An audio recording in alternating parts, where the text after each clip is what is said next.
நமக்கு காவடி எடுக்க முடியலையா? சரி. பக்கத்தில் இருக்கிற கோயிலுக்கு கூட போக முடியலையா? சரி. நான் சொல்லட்டுமா? உங்கள் வீட்டில் முருகன் படம் இருக்கு இல்லையா, அதை வைங்க. அப்போ நெத்தியில் திருநீர் பூசி முருகான்னு சொல்லி குங்குமத்தை வச்சுட்டு அவன் படத்துக்கு முன்னாடி உட்காருங்க. உங்களுக்கு முடிஞ்சது. சஷ்டி கவசம் படிக்க முடியுமா? படிங்க. முடியாதா? ஷண்முக கவசம் படிக்க முடியுமா? முடியாதா? ஒரு திருப்புகழ் பாட முடியுமா? அதுவும் முடியாதா? முருகா சரவண பவா நாமத்தை சொல்லி விரதம் இருங்கள்.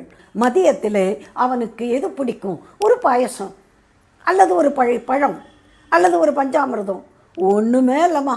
நீங்கள் சாப்பிட்ற 2 திராட்சை பழமோ கல்கண்டோ நிவேதனம் பண்ணிட்டு அவன் பிரசாதமாக சாப்பிட்டால் இந்த ஆடி கிருத்திகை விரதம் உங்கள் வீட்டிலும் முருகன் குழந்தையாக வந்து வளர்வான், பேரனாக வந்து வளர்வான்.